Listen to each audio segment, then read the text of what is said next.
নমস্কার বন্ধুরা, আজকে আমি এই যে দেখতে পাচ্ছেন কাঁকরোল, এই কাঁকরোলের দানা বার করে নিয়েছি। তারপরে এটাকে একটু নুন গরম জল দিয়ে ভালো করে ভাপিয়ে নিয়েছি। এটা এটা দিয়ে একটা ডিম দিয়ে একটা নতুন রেসিপি করব। তো কাঁকরোলের দানাগুলো ফেলে দিইনি, ওটা আমার লাগবে। পেঁয়াজের সাথে বেটে নেব গ্রেভির জন্য। আর এখানে সর্ষে আর কাঁচা লঙ্কা নিয়েছি, আর ডিম সেদ্ধ করে নিয়েছি। এই ডিম ভাপা হবে, এই কাঁকরোলের মধ্যে ডিম ভাপা হবে। তো প্রথমে আমি কাঁকরোলটা যেভাবে কেটেছি ঠিক সেইভাবে ডিমগুলোকে আমি একটা সুতো নিয়েছি, সুতোর সাহায্যে আমি এটাকে কেটে নিয়েছি। দেখুন কি সুন্দর কাটা হচ্ছে। এটা ছোটোবেলায় আমার মা দেখতাম কাটতো। আর এইভাবে আমি ডিমগুলোকে ভরে পুরো ভরবো। এখনই ভরবো না, সর্ষেটা বেটে নিয়ে তারপরে ভরবো। আমার সব ডিমগুলো কাটা হয়ে গেছে, দেখেছে কি সুন্দর করে কাটা হয়েছে। এত সুন্দর করে কাটা হয় না, খুব ভালো লাগে, দেখতেও সুন্দর লাগে। তো সর্ষেটা আর সর্ষের সাথে আমি একটুখানি কাঁকরোলের দানাগুলো বেটে নিয়েছি, আর কাঁচা লঙ্কা বেটে নিয়েছি। ওর মধ্যে আমি একটু সর্ষের তেল, একটু নুন, একটু হলুদ গুঁড়ো আর একটু লঙ্কার গুঁড়ো দিয়ে ভালো করে এটাকে মাখিয়ে নিচ্ছি। এইটা দিয়ে এটাকে আমি এর মধ্যে আমি ডিমগুলোকে মাখিয়ে নিয়ে তারপরে কাঁকরোলের ভেতরে দেব। তাহলে আমার এটা ভালোভাবে কাঁকরোলের মধ্যে ডিমটা ভাপা হবে আর খেতেও খুব সুন্দর লাগবে। যে সর্ষে বাটা দিয়ে ডিমটা পড়ছি তো ভালো লাগবে। যখন একটা কামড় পড়বে তখন খেতে খুব ভালো লাগবে মুখের মধ্যে। খুব টেস্টি হবে, রান্নাটা খুব সুন্দর হয়। তো এই যে আমি ভাবে কাঁকরোলের মাপ অনুযায়ী ডিমগুলো ঠিক কাটা হয়েছে, সুন্দরভাবে বসে গেছে। আর একটু এখানে চালের গুঁড়ো আর ময়দার গুঁড়ো অ্যাড করে নিয়েছি। চালের গুঁড়ো আর ময়দাটা মিশিয়ে নিয়েছি, দিয়ে এটাকে ভালো করে শুকনোগুলোকে এর মধ্যে চেপে চেপে আটকে দেবো মুখটা। এটা কিন্তু গুলে নিলে হবে না, গুলে নিলে পরে কিন্তু মুখটা আটকাবে না। যেহেতু সর্ষেগুলো তো একটু ভেজা ভেজা, ওই জন্য একটু শুকনো জিনিস নিতে হবে।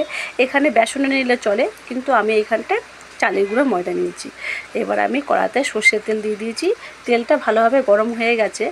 আর এইভাবে কাঁকরোলগুলোকে আস্তে আস্তে ভেজে নেব, উল্টে পাল্টে ভেজে নিতে হবে অল্প আছে, না হলে ওপরটা পুড়ে যাবে, ভেতরটা কাঁচা থেকে যাবে। ওই জন্য যেহেতু পুর ভরা আছে ডিমে, ওই জন্য একটু আস্তে আস্তে করে ভাজতে হবে। আমি প্রথমে এতগুলো কাঁকরোল দেবো না, 3-4টে কাঁকরোল নিয়েছি, 8 পিস হয়েছে টোটাল। আর ডিমও 4টে নিয়েছি, টোটাল 8টা হয়েছে। তো আমার মাপে মাপে হয়ে গেছে সব কিছু। প্রথমে 3টে দিয়েছি, দিয়ে আমি অল্প অল্প করে একটু উল্টে পাল্টে নিচ্ছি, একটু লাল লাল করে ভেজে নেব। আজকে এত বৃষ্টি হচ্ছে, খুব বৃষ্টি হচ্ছে সকাল থেকে। তো আমি আর বাজারে যাইনি, ছেলেকে পাঠিয়েছিলাম। ছেলেকে চিকেন আনতে বলেছিলাম, ও চিকেন আনবে না, ও বলছে আমি ডিম নিয়ে চলে আসবো, আর যাবো না দূরে।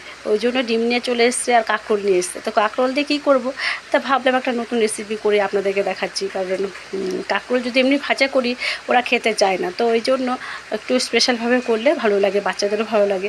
ওই জন্য আমি স্পেশালভাবে করছি। এখানে তেজপাতা, শুকনো লঙ্কা, গোটা জিরে ফোড়ন দিয়ে দিয়েছি।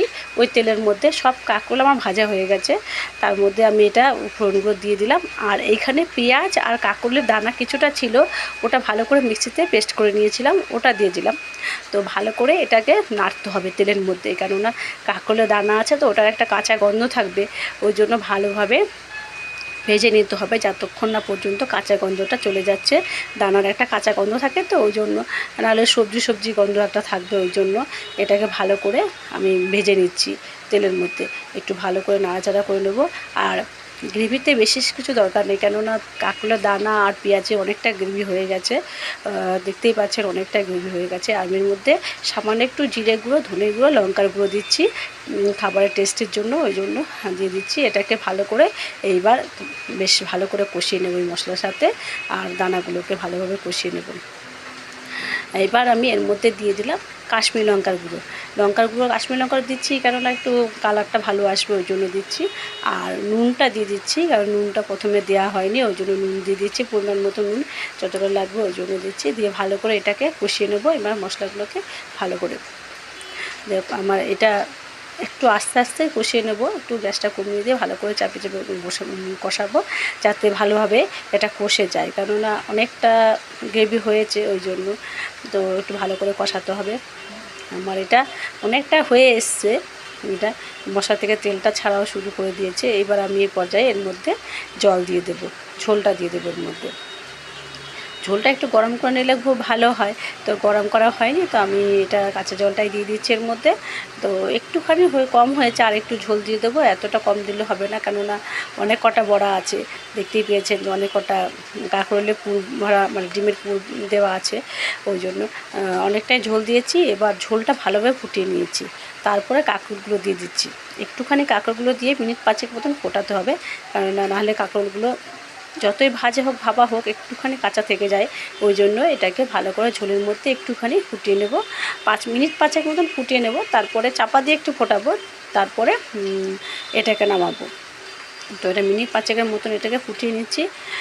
এত সকাল থেকে বৃষ্টি হচ্ছে, মুষলধারের বৃষ্টি হচ্ছে। আপনাদের ওইদিকে বৃষ্টি হচ্ছে কিনা জানাবেন কমেন্টস করে, কারণ ভালোই বৃষ্টি হচ্ছে আমাদের দিকে সকাল থেকে। সেই যে বৃষ্টি শুরু হয়ে গেছে, আর কোনো ছাড়ার নাম গন্ধ নেই।